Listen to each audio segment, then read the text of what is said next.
Je suis dans la Belle de Mai ici, à la maternité de la Belle de Mai, le 24 novembre 1948. J'ai 33 ans habité le boulevard Baye, dans le 5e.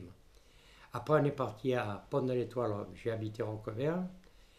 Puis je suis redescendu à Marseille, j'ai habité le Panier. Et le Panier, l'appartement était pourri, le propriétaire m'a relogé ici en 2009. Quand tu arrives à un endroit que tu connais personne, bon, les gens sont sympas, que quand ils te voient tous les jours, ils te disent bonjour, tout ça. Mais que tu connais vraiment personne, comme par exemple au Boulevard Valle, il y avait 33 ans que j'y étais, je connaissais tout le monde, tout le monde, tout le monde. Là, tu comprends, tu es un peu isolé, tu es un peu isolé, tu es seul, tu peux pas dire à un type, oh l'ami, comment vas-tu, bois un coup. Le mec, il va dire, oh, qu'est-ce que c'est ce mec, je le connais tout juste, il me tape sur l'épaule, il me parle de l'ami, qu'est-ce que c'est. Ce qui manquerait, c'est quelque chose pour les jeunes du troisième âge, tu vois, une salle où ils mettent un peu de musique pour danser, des jeux de dames, qui viennent boire un café, qui viennent se retrouver là. Parce que c'est bien beau, il peut y avoir de la sympathie et tout pour un type de 63 ans et un jeune de 23 ans, mais c'est pas les mêmes époques. Tu vois. Moi, ils sont en boîte, à 23 ans, tu es à la pêche et tout. Moi c'est plus ça. Alors, c'est se retrouver avec des gens de 63, 66, 70, 60, tu vois. Voilà, ça manquerait, ça manquerait. J'étais agent de sécurité au CNRS, tu sais, à Aiguier, le Centre national de la recherche scientifique. Voilà, c'est là que j'ai connu une copine que je ne me suis jamais marié, mais on a eu une relation de 24 ans ensemble. 24 ans. Ben, elle était mariée, elle. Elle ne s'entendait plus avec son mari, c'était fini, mais question d'intérêt, ils avaient un peu d'argent et tout, ils restaient ensemble. Et puis moi, je ne voulais pas y faire quitter son mari parce que la vie que je lui offrais, elle était mieux avec son mari. On est restés 24 ans ensemble, et elle avait 10 ans de plus que moi. Et puis c'est l'âge, un jour, elle me dit, François, je ne me sens plus de me déplacer, tout ça, c'est l'âge, tout ça. Et ils avaient acheté une ferme en Auvergne, ils se sont retirés en Auvergne. J'avais passé une annonce. J'ai passé une annonce. J'ai dit, tu peux pas rester seul. J'ai passé une annonce. Cherche jeune paysanne riche possédant tracteur rouge. 6 réponses et affinités. Joindre photo s'il vous plaît. Photo du tracteur.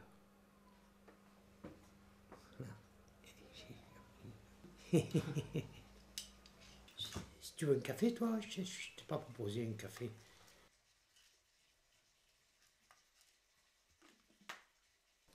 C'est que des collègues fumaient et moi je ne fumais pas. Et chaque fois, il m'offrait une cigarette. Chaque fois, il m'offrait une cigarette. C'était des gitanes ou des gauloises. Je prenais, je fumais, c'était fort, c'était.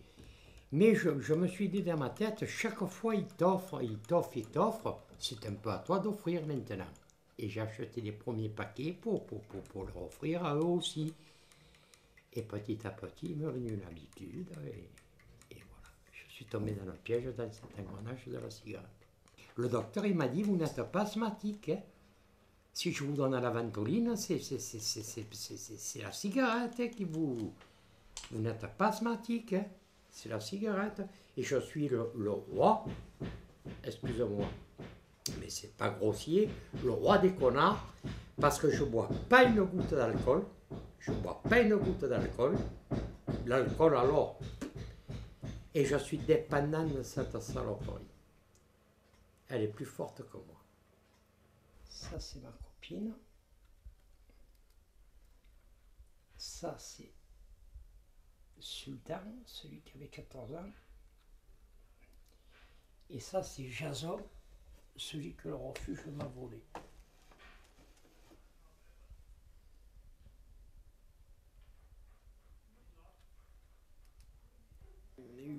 J'imaginais que la vieillesse perd beaucoup de moyens, tu vois, de tonus, de ci, d'autonomie, mais je ne m'imaginais pas trop comme ça parce que moi, quand j'avais 18, 20 ans, 22 ans, je courais, je cavalais, et quand je voyais une personne d'un certain âge qui tirait la jambe par la sciatique, je me disais, mais c'est impossible d'avoir ça. Et maintenant, c'est moi qui la tire la jambe.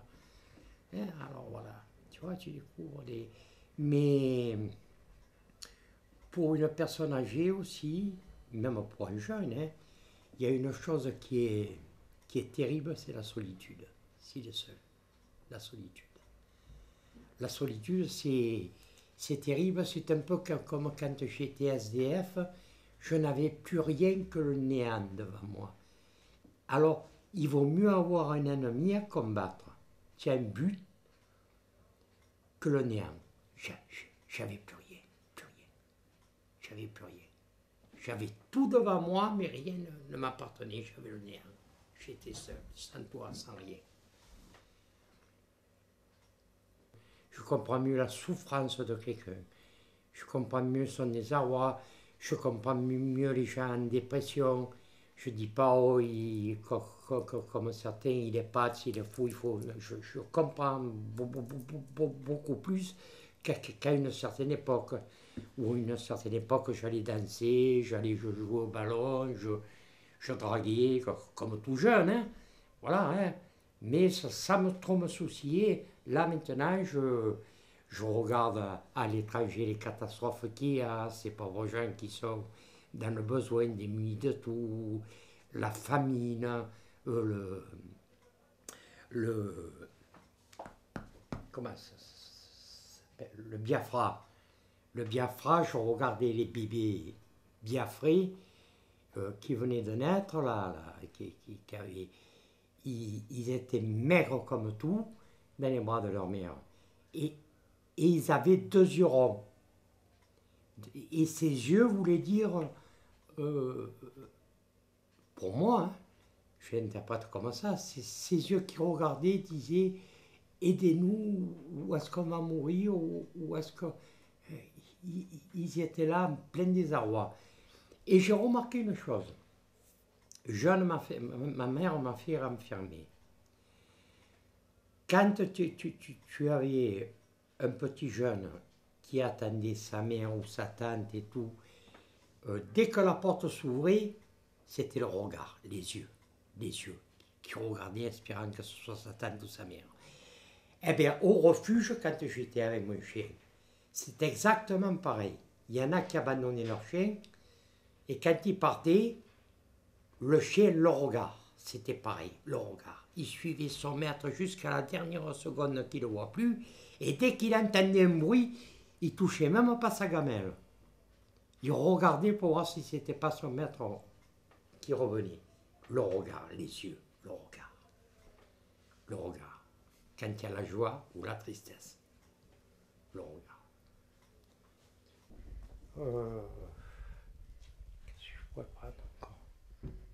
Ah, ça là, je peux le prendre, moi, interdit au public. Non.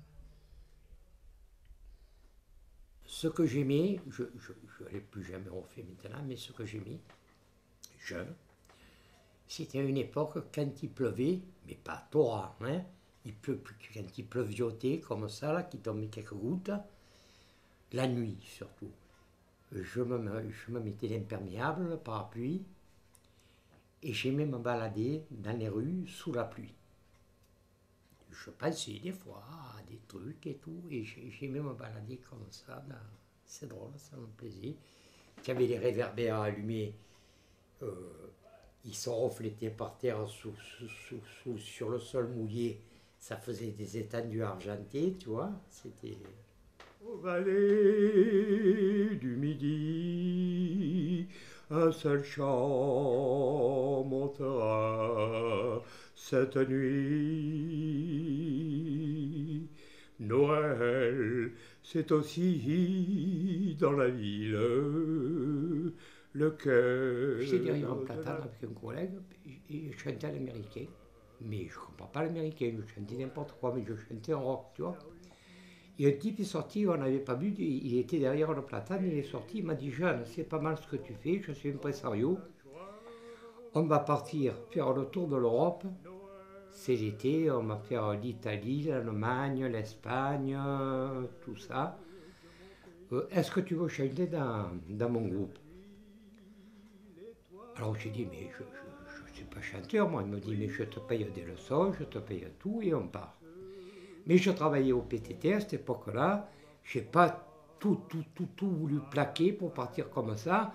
Si ça ne marche pas, quand je serai revenu, puis il y avait ma mère et ma soeur, je ne voulais pas les laisser.